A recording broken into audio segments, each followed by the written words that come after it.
on a deux pentagones réguliers isométriques. D'accord? On a deux pentagones réguliers isométriques et on les a superposés. Donc, les deux pentagones sont pareils. Vous comprenez? Mais on les a superposés. Puis on nous demande comment est-ce qu'on peut calculer l'aire. Donc, c'est ça la question qui est posée.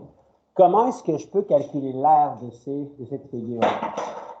Donc, bien sûr, si je regarde ça, ben, c'est une figure décomposable. Donc, c'est sûr et certain que c'est une figure qu'on peut décomposer. Mais comment est-ce qu'on peut calculer l'aire de cette figure?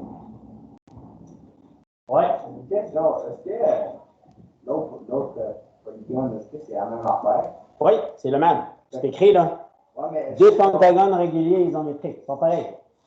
Dans le fond, on fait l'air fois 2, parce que c'est un deux pareil. L'air fois 2. Est-ce que vous êtes d'accord qu'on doit faire l'air fois 2? Donc, est-ce qu'on peut calculer l'air fois 2 si les deux pentagones sont séparés? Donc, ils vont couvrir plus d'espace. Parce que l'air, c'est quoi? C'est la superficie qui est couverte par les deux. Mais maintenant, ces deux-là, est-ce qu'ils sont séparés? Non, l'espace occupé par les deux n'est pas en double. Donc, on ne peut pas faire fois 2. Oui, quelqu'un d'autre? Oui, évidemment, oui. Est-ce qu'on va utiliser les variables à la place des données? Non, vous n'êtes pas obligé. Juste expliquer comment est-ce qu'on va calculer l'air. C'est tout. On ne vous demande pas de le calculer. Dites-moi juste comment on va faire pour le calculer. On n'a pas besoin d'utiliser ni les variables, ni les valeurs, rien. Juste dites-moi comment on va faire. C'est ça la question. Oui? Comme ici, on voit que ça forme en sorte de... Ça fait en sorte de polygone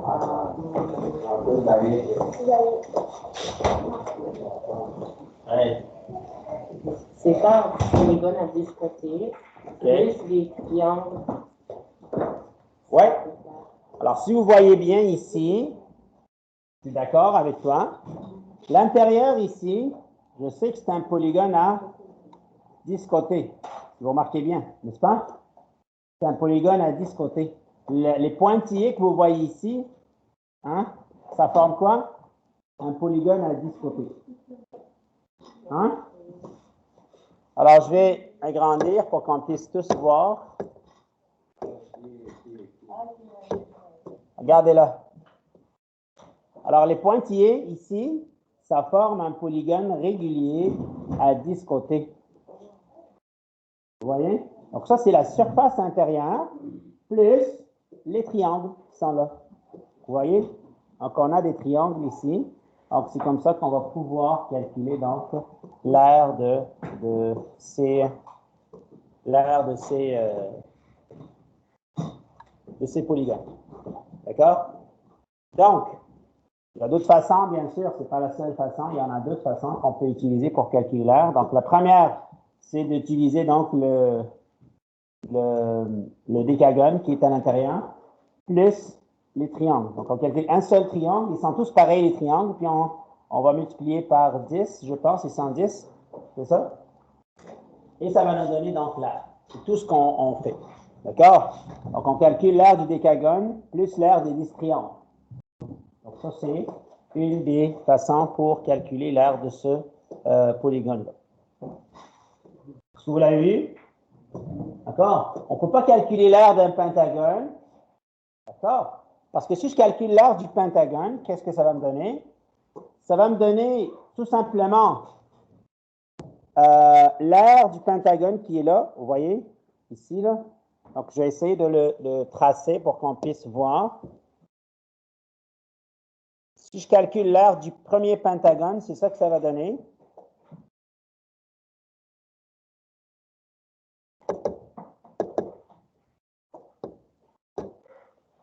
Donc, je vais prendre ça.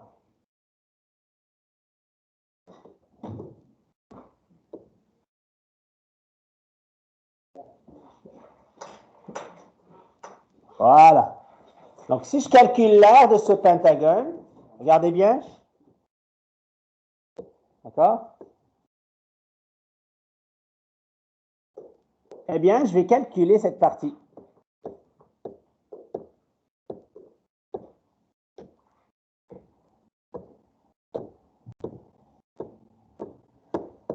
Voilà.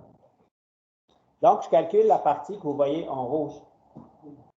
Bien sûr, qu'est-ce qui va me rester? Les petits triangles ici. D'accord? C'est ça qui va rester. Donc, il faut calculer les triangles. Donc, tu peux calculer un pentagone plus les triangles. Tu ne fais pas un pentagone plus un pentagone. Parce que si tu fais un pentagone plus un pentagone, tu n'as pas donné exactement la superficie qui est donc occupée par ces deux pentagones-là. D'accord? Donc, c'est comme ça qu'on va le calculer. On calcule d'abord ce pentagone-là, après ça, on calcule les triangles. Sinon, on calcule le décagone, après ça, on calcule les triangles. Et ça va nous donner donc l'aire totale de ce polygone décomposable qu'on a au tableau. C'est bon? Ça va? Donc, voilà pour la première question. Deuxième question. Dans chaque cas, calcule la mesure manquante. Alors ici, on vous donne l'exemple. Un polygone décomposable est formé. Oui? Comment? Ah, juxtaposé? Ça veut dire juxtaposé l'un à côté de l'autre. Qu'est-ce que ça veut dire juxtaposé? C'est l'un à côté de l'autre. D'accord? Alors, donc, formé d'un rectangle juxtaposé à un triangle. D'accord? Juste à côté. Donc, un rectangle qui est juste à côté du triangle. D'accord? Donc, ces derniers ayant chacun une base, donc une base mesurant 54 cm. La hauteur du triangle mesure 36,6 cm, sachant que l'aire totale du polygone décomposable est ça, quelle est la hauteur du rectangle? Ce qu'on veut, c'est de trouver la hauteur du rectangle. Alors, on a un rectangle juxtaposé à un triangle. Et bien sûr, la base de chacun, c'est 54 cm. D'accord? La base de chacun, c'est 54 cm. La hauteur du triangle, c'est 36,6 cm. Donc, sachant que l'aire totale du polygone est de ça, donc ça, c'est l'aire totale. Quelle est la hauteur du rectangle? Comment vous avez fait pour répondre à ça? Est-ce que vous avez fait un dessin? Ça, c'est important. Hein? Ouais. OK. Comment est-ce qu'on va pouvoir dessiner donc notre polygone décomposable?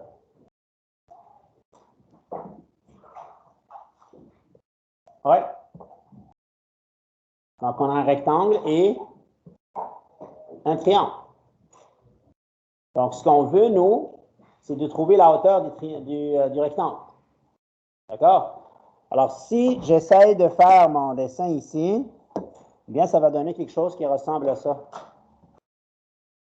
Donc, ça, c'est mon rectangle.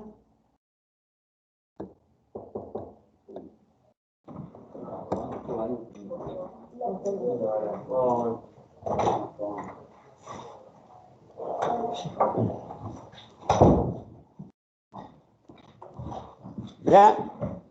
Donc, ça, c'est le rectangle. Où est-ce que je vais mettre le triangle, d'après vous? Oui, on va le mettre en haut comme ça. Donc, la base du triangle et la base du rectangle sont pareilles, puis ça mesure 54 cm ici.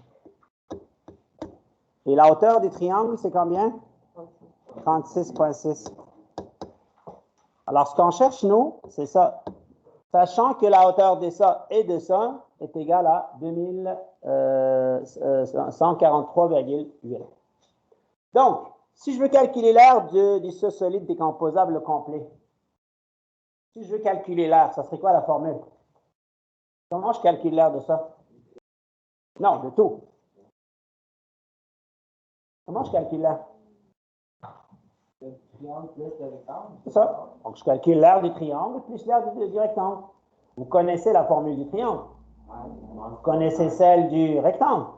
Donc, l'aire, quoi est égal? Base fois hauteur plus base fois hauteur divisé par 2, n'est-ce pas? Donc, l'aire du rectangle plus l'aire du triangle. Correct? Alors maintenant, il suffit de remplacer les valeurs qu'on a. Puis on va voir quel est l'inconnu dans cette équation-là. Parce que quand tu écris la règle, tu viens d'écrire une équation. Tu es d'accord avec ça? Quand on écrit la règle, tu viens d'écrire une équation. Donc, il va y avoir une inconnue. Okay? Il va y avoir une inconnue. Henri-4, tu peux prendre ton cahier, s'il te plaît? Alors, oui? C'est l'aire totale du polygone et part de quel polygone? Est-ce que c'est le polygone? Polygone décomposable, le tout. Parce que ça, c'est un polygone décomposable, ça. Tu comprends? Donc, généralement, au départ, cette ligne n'est pas là. Tu comprends? Il y a juste ça. Ça. C'est tout. Mais quand on le décompose, on trace cette ligne, ça va nous donner un rectangle puis un triangle. Ça va? C'est ça que c'est. Alors, la valeur du leurre, je la connais. Donc, c'est 2143,8 est égale la base du rectangle, je la connais, 54, fois la hauteur, je ne la connais pas, vous êtes d'accord? Plus la base du triangle, je la connais, c'est 54, fois 36,6 divisé par 2. Donc, je vais avoir 2143,8 égale 54H plus la valeur ici, on va la calculer. Quelqu'un qui l'a calculé déjà? C'est quoi?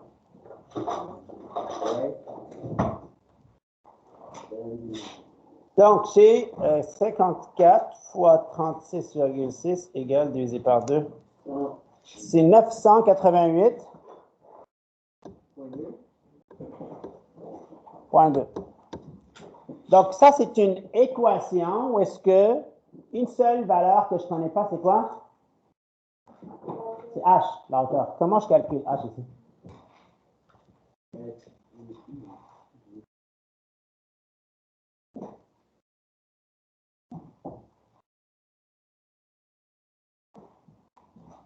Nathan? Alors, regarde ici. Regarde bien. 2143,8 est égal 54 fois H plus 988,2.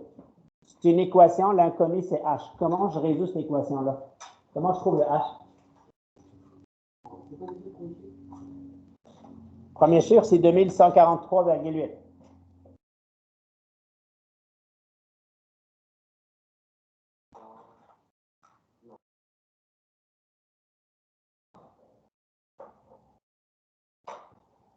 Ça a l'air que vous avez oublié la résolution des équations. Faites attention, c'est dans ce chapitre, on a plus de résolution d'équations que dans le chapitre qu'on a les équations elles-mêmes. Vous comprenez ce que je veux dire? On a plus de résolution d'équations ici que dans le chapitre où est-ce qu'on a vu les équations elles-mêmes. La plupart des exercices qu'on a là, c'est les résolutions d'équations. Donc, vous devez être capable de résoudre une équation comme ça, avec une inconnue. On a vu la méthode de la balance. On a vu la méthode opération inverse. D'accord? Alors, s'il vous plaît, essayez de réviser ça parce que je vous le dis. Si vous ne le comprenez pas cette année, attendez pas à l'apprendre l'année prochaine. Vous n'allez pas l'apprendre, vous n'allez pas le comprendre. Moi, je vous le dis tout de suite. Vous comprenez? Donc, si vous ne prenez pas le temps de le faire tout de suite, de le comprendre tout de suite, vous n'allez jamais le comprendre. Grégory? Pour faire 2143,8 moins 988 pour 2. Ça va donner l'aire du rectangle. OK. Après? On a fini? Bah, l'aire du rectangle. Non. Monsieur? Ah, la hauteur. Oh non, ça. On cherche la hauteur ici, là. Ah, c'est vrai. OK? On cherche la hauteur. Regarde ici. L'équation est là. C'est écrit là. 2143,8 égale 54 fois H plus 988,2. Tu as fait la première partie. Il te reste encore la dernière partie. C'est quoi? Qu'est-ce qu'on va faire? Zacharias.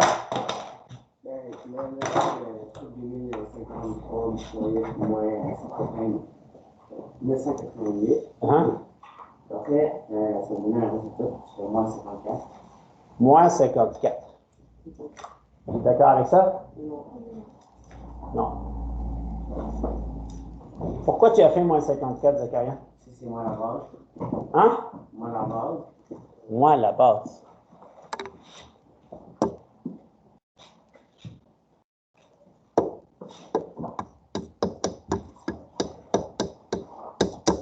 Comment je fais pour résoudre une équation comme ça?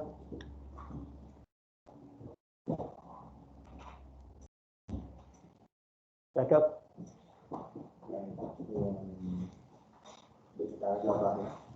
Comment? Enlever la variable de T. Et si tu enlèves la variable, qu'est-ce qui va rester? 24.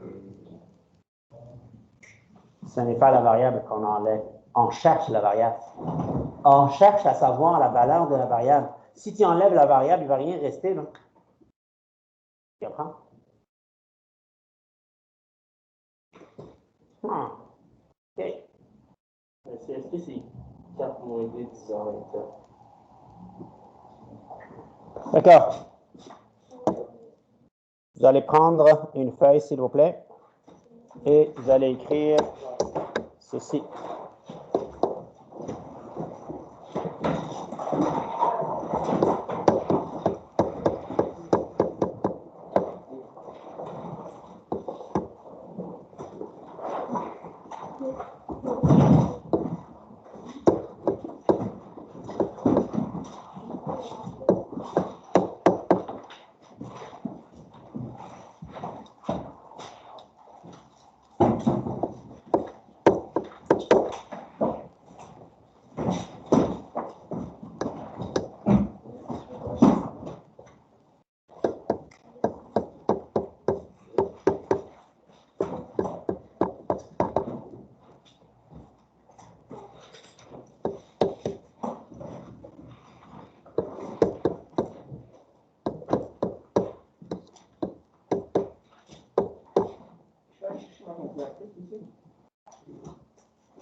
Vous allez écrire ça sur une feuille et je veux que tout le monde le fasse.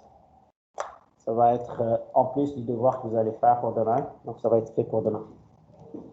D'accord? Je n'ai pas fini encore, donc j'en rajoute d'autres.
Voilà. Donc, vous allez noter toutes ces équations-là jusqu'à 10. Et je vous demande de les faire sur une feuille. Je veux la démarche complète. Et je vous demande d'utiliser la méthode de la balance. N'oubliez pas ça. Quelle méthode on va utiliser? La balance. Rien d'autre. Juste la balance. OK? Alors, vous allez revenir sur le chapitre qu'on a vu avant. Et vous allez regarder c'est quoi la méthode de la balance, comment on a fait, combien d'équations on a résolues avec cette méthode-là, et pourquoi est-ce que vous avez de la difficulté à faire ça. Oui? Est-ce que vous la remettez? Oui. Oui. Ça va remettre pour demain. Donc, on s'arrange pour le faire.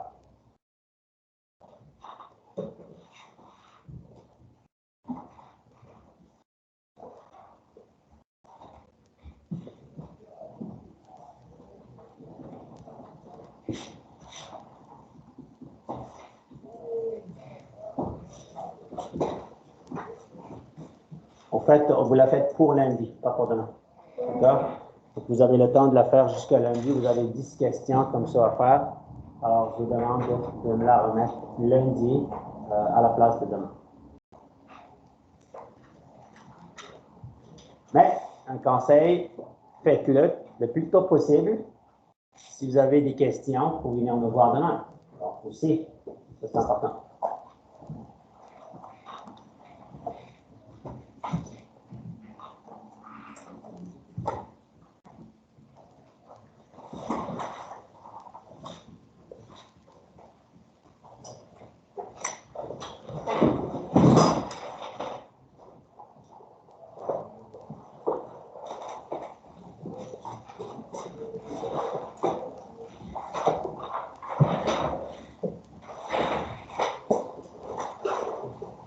Si jamais encore il y a un échec dans ça, vous allez en avoir 20 comme ça à faire. Ouais, croyez-moi. Croyez-moi. Si jamais je vois qu'il y a encore des échecs là-dedans, vous allez en avoir 20 autres à faire. Jusqu'à temps que ça rentre. D'accord? C'est ça. Vous ne voulez pas pratiquer par vous-même? On va vous faire pratiquer. C'est comme ça. D'accord? Parce qu'on prend le temps de vous expliquer les choses comme il faut, mais vous ne faites pas d'effort. D'accord? Quand je te donne une équation simple comme ça, puis tu ne sais pas comment faire, il y a un grand problème. Dans quelle affaire de balance, monsieur? Comment? L'affaire de balance. Oui. Dans quel? Alors, regarde ton cahier, le chapitre passé. Tu vas le voir. C'est le lundi qu'on va. Oui, c'est le lundi. D'accord? Mettez-le dans votre agenda, s'il vous plaît. Les équations, pas celui-là. Oui. Ah, c'est lui. Ah, ok.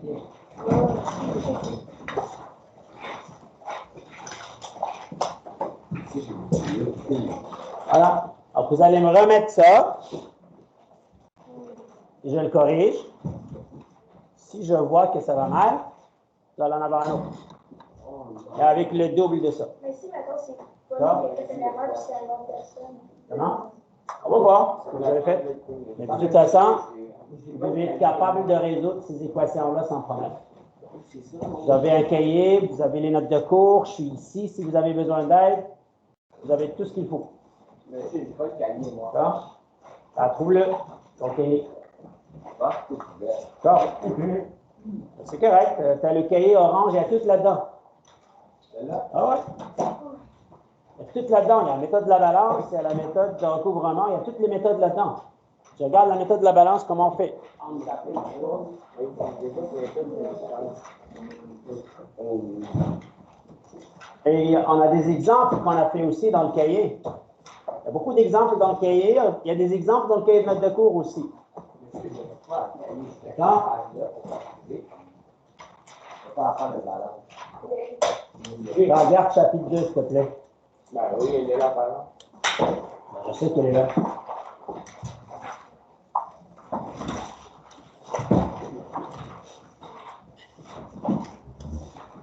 Tu vas chercher la résolution des équations. Ne cherche pas la méthode de la balance là, tu ne vas pas la trouver. C'est quoi l'affaire? Non. Résolution d'équations, monsieur. Mais moi, c'est. Oh, le cahier de notes, c'est ça, mais dans lui.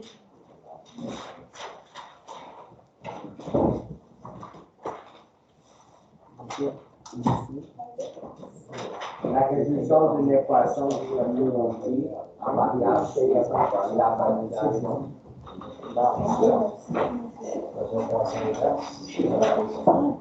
Je vais à la page 126, monsieur. OK? 126, 127, etc. C'est toutes des équations qu'on a à résoudre là-dedans. OK? Hey, bonjour, ça va? Très bien. Bon, c'est pour la pizza, là. Amen, vous prenez rien? Non, pas aujourd'hui. OK. Là, sans dîner.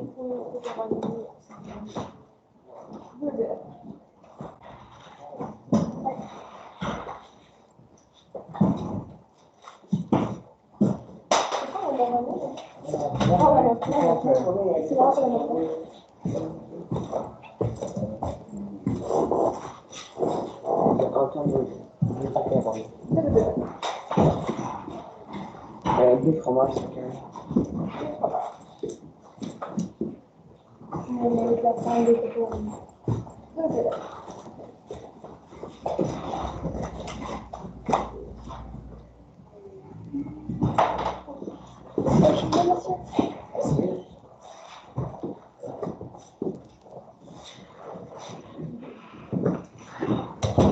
Voilà.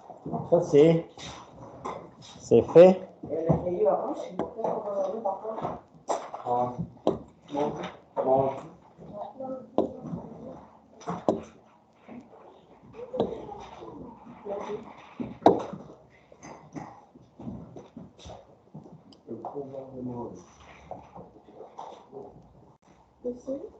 Vous avez tous noté ça?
Voilà. Oui? Est-ce qu'on peut utiliser la méthode inverse? Comment? La méthode La balance. Juste la balance? Oui. De toute façon, dans la balance, vous utilisez inverse. Ah, donc on peut utiliser la méthode inverse? Donc, vous utilisez la méthode de la balance, mais dedans la balance, vous utilisez quand même la méthode inverse dedans. C'est sûr à certain que vous allez l'utiliser. Vous comprenez? Donc, je veux que tout le monde utilise la méthode de la balance. Vous allez, dans toutes les équations que vous avez, je veux la démarche de A à Z. D'accord? Un petit exemple, c'est l'exemple qu'on a ici. D'accord? Moi, ce que je cherche, c'est X. Donc, lui, pour l'instant, je n'y touche pas. Donc, je dois éliminer le 4. Moins 4, moins 4. Ça donne 20 égale 2x. D'accord? Donc, 2x. Après ça, je dois éliminer le 2. Donc, je divise par 2. Je divise par 2. Ça donne 10 est égal à x. La réponse, c'est 10. Ça, c'est la méthode de la balance. D'accord? Oui, c'est facile maintenant que je l'ai fait. Oui, c'est ça. Il faut que ça soit facile pour vous, pas pour moi. D'accord? Moi, je le sais. Ça doit être facile pour vous. Je te le dis, la méthode de la balance et inverse, c'est la même chose. D'accord? Parce que ce que je suis en train de faire, c'est la balance, mais en même temps, j'utilise les opérations inverses dedans. Tu comprends? C'est la méthode de la balance. Ce que je fais d'un côté, je le fais de l'autre. La balance. C'est pour ça qu'on appelle la balance. D'accord? Ce que je fais d'un côté, je le fais de l'autre. J'enlève 4 ici, j'enlève 4 ici. Je divise par 2 ici, ben je dois diviser par 2 de l'autre côté. Et voilà, donc ça me donne la valeur de x ici. C'est ça la démarche que j'attends de vous autres. OK? Oui? Moi, du fond, c'est pas du X. Je ne comprends pas la première étape. OK. La première étape, tu ne la comprends pas parce que tu ne vois pas ici que l'inconnu ici, c'est quoi? Dans la première ici, ce que je ne connais pas, c'est la valeur de 2x, pas juste x.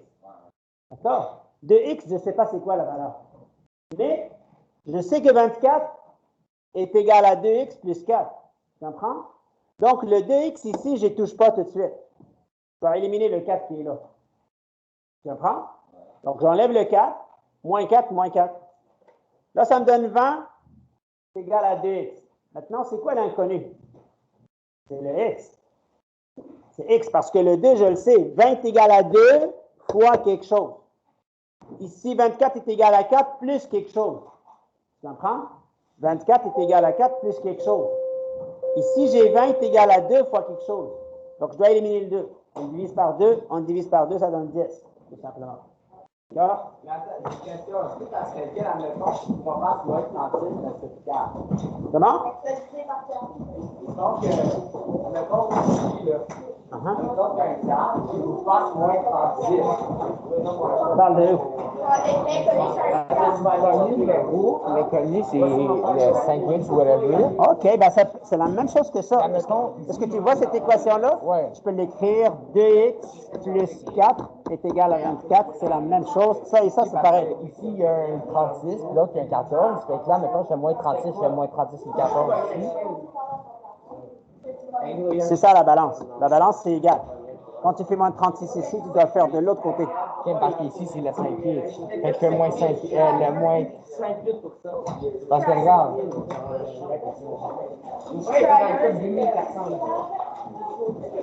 Il y avait 200 pps.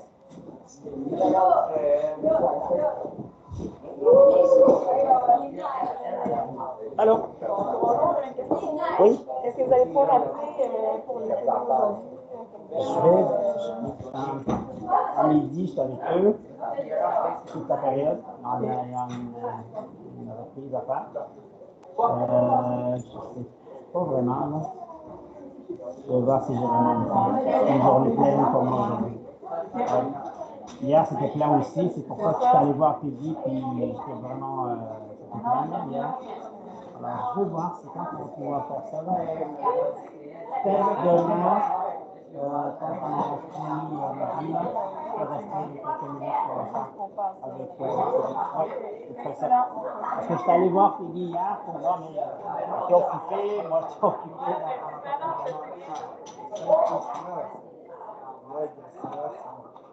Ben, regarde, comment tu fais ici? C'est la même chose. ouais, mais À la place de 5x, on a 2x. À la place de 4, on a 4. À la place de 36, on a 24. Fait qu'admettons, Donc, ce que je fais ici, je le fais là, la même chose. fait qu'admettons, moi, j'en sors le 5x là. Oui. Donc là, ton 4, il va sauter. Il faut aller de l'autre côté, le 4. Fait que je fais un moins 4 là. Oui, Je fais un moins 4 là. c'est ça. Non, le moins 4, tu le fais là et là. OK, là, on ne touche pas celle-là. C'est ça, tu touches pas l'autre.